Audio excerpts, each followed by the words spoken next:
Greetings from my little corner of the world. Welcome to the premiere episode of our podcast, The Geezer Zone, a podcast designed to entertain, inform, and provide valuable insights for those of us 55 plus, sharing news, stories, interviews with experts, and ideas to help seasoned citizens navigate the aging road, to make it easier to age gracefully and enjoy the journey. Seniors that I affectionately call geezers are the fastest growing market today, now comprising almost 40% of the U.S. adult population. Geezers face unique obstacles, problems, challenges as we enter this part of our lives, and getting old does not come with a handbook. We will talk about health, finances, jobs, travel, entertainment, technology, and more.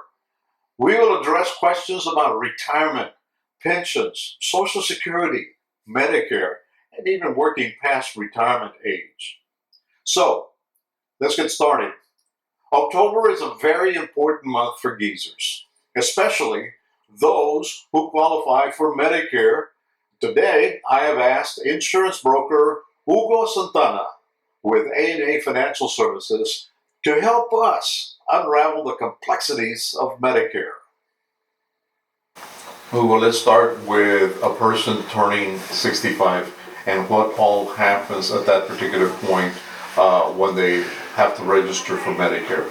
When they register for Medicare, they're going to receive a little card called the red, white, and blue card, which is the Medicare card.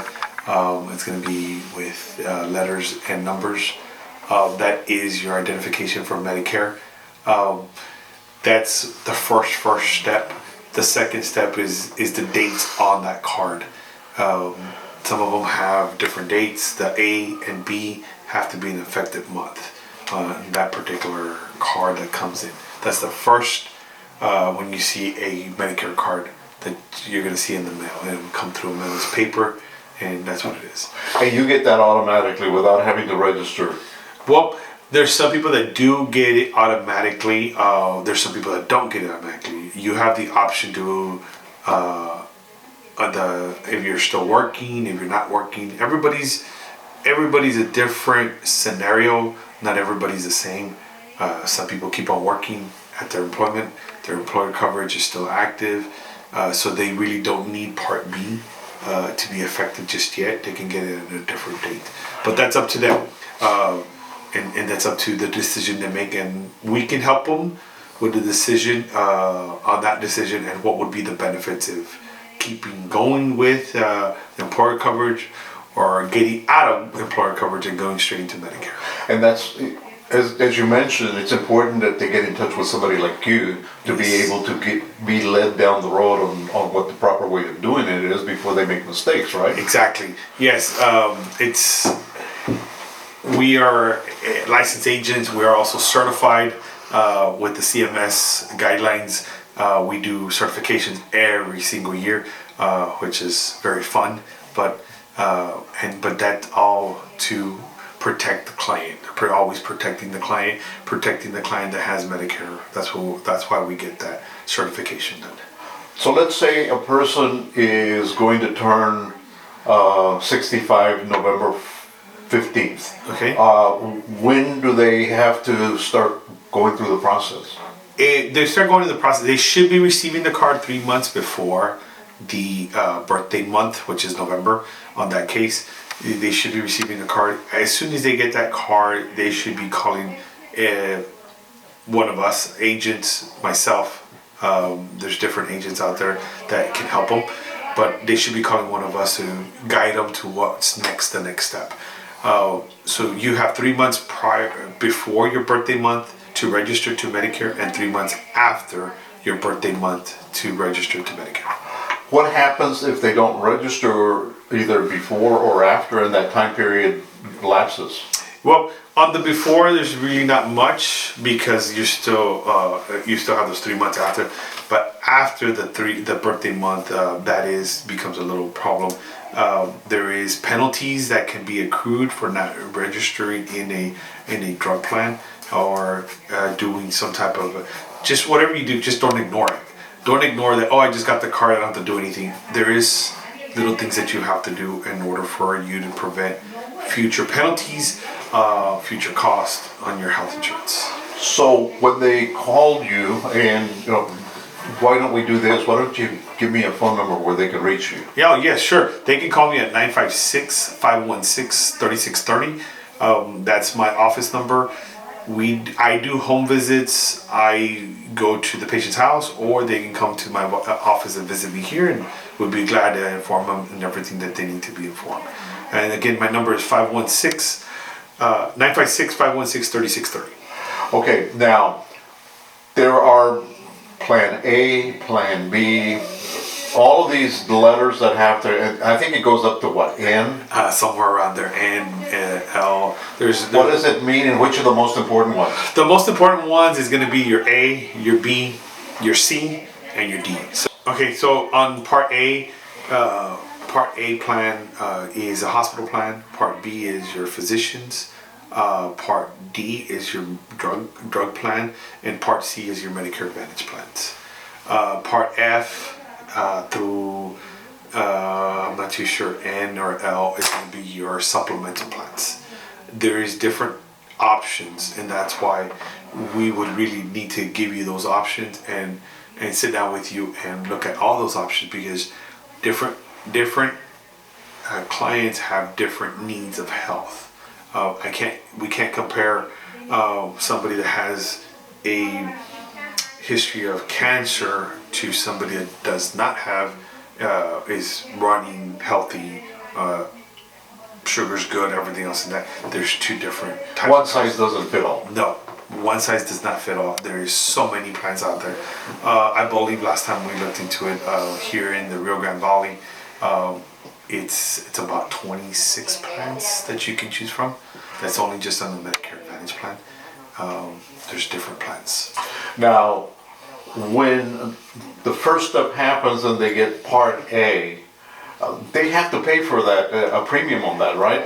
Well, Part A is not something that is a premium. There's depending on their quarters.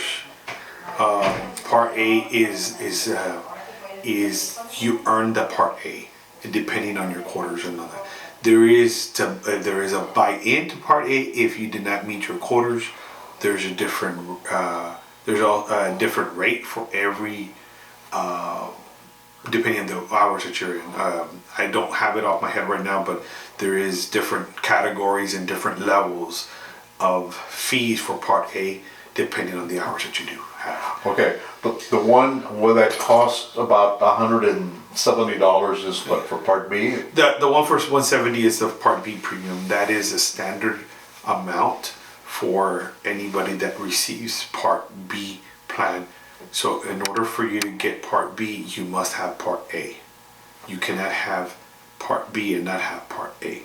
You do have to have Part A and then Part B, and then that's 170.10.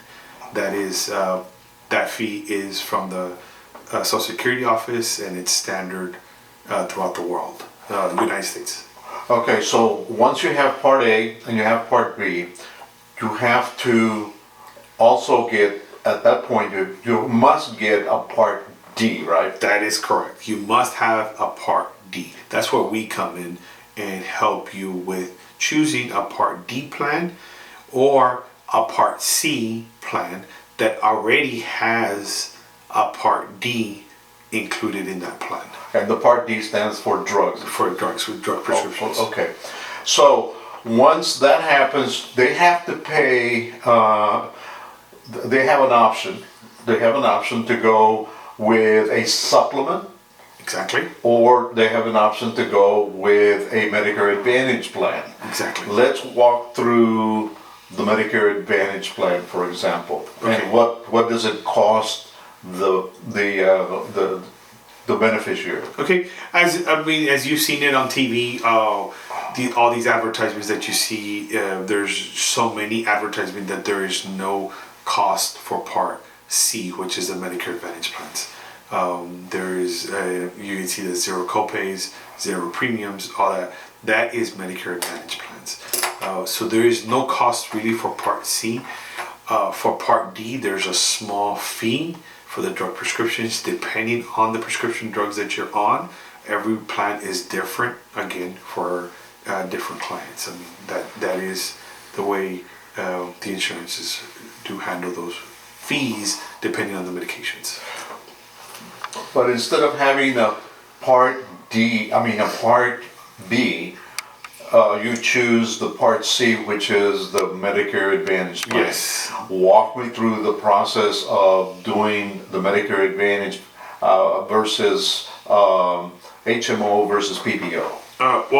On the Medicare Advantage plan versus HMO versus PPO, PPO is a nationwide plan. In other words, you can go anywhere in the U.S., California, Chicago with that plan, and as long as the physician is accepting Medicare, they automatically will accept a PPO plan.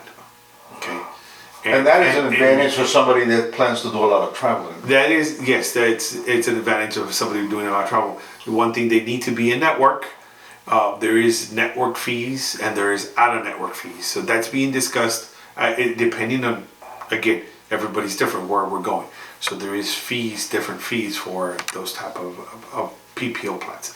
An HMO plan is a plan that is it's a region that it's considered to be in this region, and there are local physicians, local specialists that are in this HMO plan that will offer benefits for the clients. And typically they don't pay any fee for seeing the doctor if they're part of the HMO, or they don't pay any deductibles. Exactly. There's very, very minimal to no cost at all for an HMO plan. We cannot, how can we say, well, there's not going to be any plan cost, but there is some insurance cost sharing cost on some of the HMOs that we need to take care of, and we need to discuss on a one-to-one basis with you. Now, does the Medicare Advantage plan include the drug prescription that you don't have to pay additional cost for? Yes, it does. It does cover the drug prescription coverage on that part on a Medicare Advantage plan. That is Part C on the Medicare side. It does cover it. There's just different formularies. Every company has a different formulary for a particular medication. So now, what tier it falls in, it really depends on the formulary of that particular company that you decide to choose on that particular one. Because they'll still have to pay some money for some of the medicines depending on the formulary of that particular plan, right? Yes. Yes. Okay. So the other thing we can do on medications is try to help you apply for Medicaid if qualified. Try to qualify you for low subsidy assistance for the medications also, and we do that here in our office. Okay. Some of the plans, some of the Medicare Advantage plans give you money back. Yeah, exactly. So that you can help defray the cost of the 170, correct? Yes, sir. There is several plans that are out there that will give you money back. Be careful out there with that particular one. There is a lot of advertising on that one. I put depending on your health, depending on how constantly you go to doctors or specialists, be careful, because the fees are, the cost sharing are just a little higher, and the benefits are a little bit lower because you're giving you money back on that.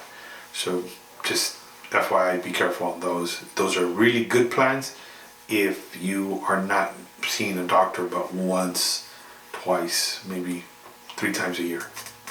So those are really, really good plans for those.